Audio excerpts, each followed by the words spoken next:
You're watching The Source on CNN Philippines. I'm Pinky Webb. The House of Representatives approved on third and final reading a bill that requires users of both prepaid and postpaid plans to register their SIM cards. The new act aims to curb mobile phone scams, data breaches, and assist law enforcers in resolving crimes. Our source today, Tingog Party List Representative Jude Acidre. Congressman, welcome to The Source. Maraming salamat din po sa inyong oras. Good morning, Ms. Pinky, and thank you for having me this morning. Ang dami kong kailangan pag-usapan dito. So the House passed this. I believe it's on second reading sa Senado. Look back lang po tayong mabilis. This was passed in the previous Congress but vetoed by then President Duterte. Ano po, no? Or he didn't, yeah, he vetoed this. Because, it was vetoed last time. Because, yes, vetoed. Because of that provision on you need to register your social media accounts. Okay. Social media account, yes. So first question, kasama ho ba pa rin yung social media accounts dito sa bagong pinasa ninyo sa House? Well, we were very careful, no, because actually the original version in the House last Congress, wala ding social media accounts registration. So we feel that we still have to study that further, and we don't think it's going to be compatible naman. The SMS technology kasi and the SIM card technology is very straightforward. So the parameters and the operationability of the law is quite straightforward. Unlike sa social media, there are certain aspects of the proposed provisions that could infringe on people's right to information. Of course, people's right to privacy, which we were very careful about. Really, I hope you could help us understand it better, because if you're still studying the social media aspect, what would be siguro concerning kung sinama po yung social media accounts? Just so that we understand it better, sir. Hindi po namin sinama. Opo, kasi yung nga. original bill sa House last Congress, hindi ho talaga siya kasama. That provision was added in the Senate. That's why I think the veto message of then President Duterte refers to that, na it requires more time for study. And even during the discussions in the House, when we reintroduced this bill, we were very clear about that we probably need more time and more focused study on how to really operationalize the registration of social media accounts. So this bill will really be focused lang sa SIM registration. Okay. So it's clear, sir, that sa House talagang hindi kasama yung social media aspect. Tama po. Okay. So Yes. What happens? Sabihin po natin that this is passed into law. Pag-usapan na po natin yung mga may existing numbers. Ano ho ba ang dapat gawin at dapat ipresenta at kanino natin para po maparegister yung SIM card? Kasi parang meron po ako nabasa that is it going to be illegal at some point if you don't actually register your SIM cards? Well, first, Ms. Pinky, once the bill is passed, the PTEs will have to submit a list of authorized direct sellers. That would be the first. I think that would be the most important provision of the law. I-recall lahat na nasa market, and only those authorized to sell will be allowed to authorize. And anybody who's selling na walang authorization would be liable under this bill, under this law. Second, yung existing subscribers will be given 180 days to register. The mechanisms of which, of course, hindi siya spelled out, because normally those aspects are taken care of in the IRR. implementing rules and regulations. But they are given 180 days to register. And if and when, kasi considering the volume of subscribers that we have, ang dami a yan. specific telco cannot complete the registration in the given 6 months, they can be, upon permission, upon agreement with NTC, seek an extension of 120 days more. So I think that's more than enough time for our telcos to make sure that all our existing subscribers are registered. You know what, We sir? were also You know Yes, what, sir? I'm sorry to interrupt you. I was just thinking about what you said right now. So for us who are registered, we have, for us with phones, we have to register it with the telcos. Ano po? They're given 180 Yes, po. days and possibly an extension of 120. Eh, yung ID nga po natin, Ang tagal-tagal na hanggang ngayon wala pa, hindi ho ba? It just something that dawned on to me Yes na po. it might be Actually, very we were difficult. If we're expecting the companies, the private companies to be able to finish or fulfill the SIM card registration, it should be the same with government. Kung yung gobyerno nga ho nahihirapan, baka lang po mahirapan ang private sector. That's why we're hopeful na that our telcos would help kasi dati the original version was all the registrations will be done with NTC, and as you said, it was observed na kahit ngayon national ID we're still having challenges. Kaya nga we were able to share it out the responsibilities with the telcos so that there will be more players, more stakeholders that will be doing the registration. And then the database na lang would be reported to NTC. Unlike regional provision na everything will have to be registered with NTC. So this time, the PTEs will have to facilitate The registration.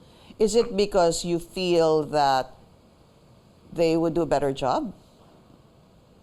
Not necessarily, but we feel that it will be, that would expedite the process in a way. So they would do a better job. Hindi ho ba? Para mas naniniwala ho ata kayo na mas mapapadali. Ganun na lang po. Pagka... Mas mapapadali o. Significantly mapapadali. Okay. Sir, tanong lang po, daming tanong. Kasi sabi nyo kanina, para clear po tayo, yung mga kailangan may authorized sellers. Hindi ho ba? Yes po, direct sellers. Opo. Bawal na po ba magtinda at I know kailangan pa pag-usapan yung IRR dito, pero dapat ho ba bawal na yung pagtitinda ng SIM card doon sa maliliit na tindahan? O yung mga stalls, would that be disallowed?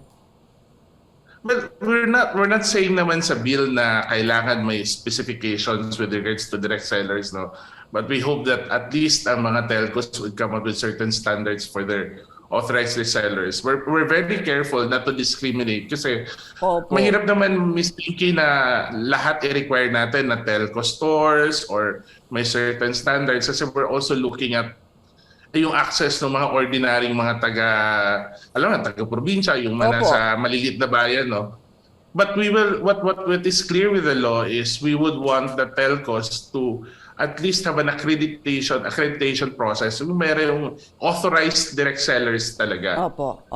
Whether maliit siyang tindahan, I don't think that's gonna be a problem for as long as they are authorized. Pero yung sa bangketa, definitely hindi na pwede yun. Kasi yun nga yung gusto nating ma-achieve sa bill na to is to regulate also the sale of SIM cards. So wag sila mag-alala kahit na sari-sari store pwede yan. Ang importante, I guess the operative word is authorized. Sir, I just need to take a very short break. We will be right back.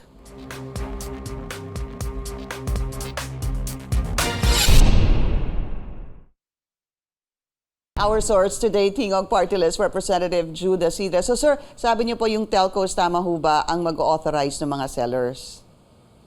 Yes po, direct sellers. Ano po ang kailangan And the natin? list- Ano po kailangan natin i-submit para makakuha ng SIM card? Well, for the ordinary users, no, for new users, all we have to present, of course, is yung identification document. Medyo marami-rami ho tayong na-identify na government-issued identification document. In fact, we're really making sure na kahit nga NBI clearance pwedeng tanggapin for as long as it's issued 6 months before the purchase nung SIM card. And then they will be asked to fill up a form or na andun yung information, andun din yung SIM card number and a serial number na magiging kumbaga tracker nung particular na SIM card na nabili nyo po. I think this process, Ms. Pinky, is basically being almost standard in many countries that do mandatory SIM card registration. Opo. I guess next question, sir, would be, we have to present an ID doon sa authorized seller. How can we ascertain na yung ipapakita nating ID ay malalaman ng seller na hindi peke? Well, of course, since we're asking for a government ID, there's always a presumption of regularity na valid yung ID. Well, sakali man dumating sa point na ma-prove na hindi siya valid at point of sale, pwedeng i-refuse nung seller na magbenta ng SIM card.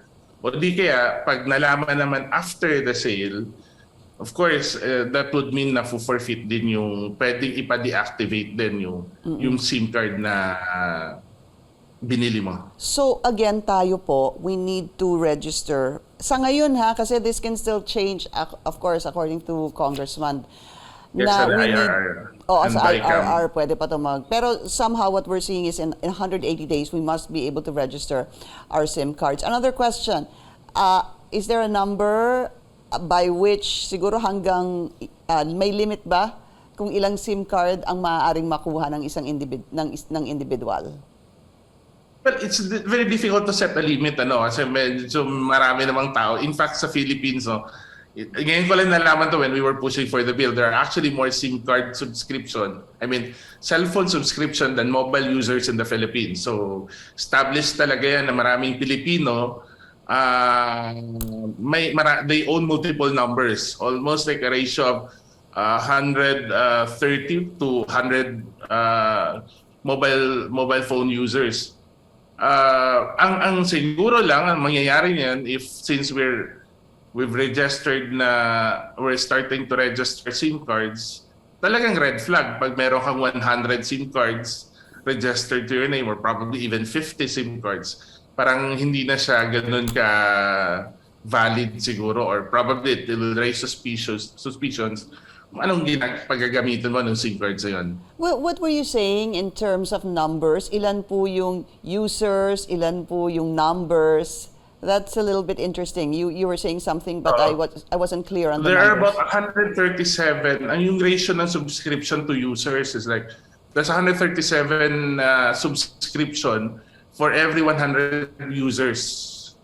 And to think that there are 82 million mobile users in the country, and that's about 80+% of our population. So significant talagang number ng mga Pilipino ang merong more than one SIM card. Opo. Or mobile account or mobile subscription, phone subscription. But what's also important here, Congressman, is that there could be SIM cards that were previously used na became inactive, hindi ho ba? Kaya ganyan din siguro kadaming registered SIM cards. Ay, yung SIM cards pala na number. But this information that was relayed for us are active subscriptions. I see. In fact, good that you mentioned it kasi minsan hindi natin maiwasan. I experienced this more than once myself.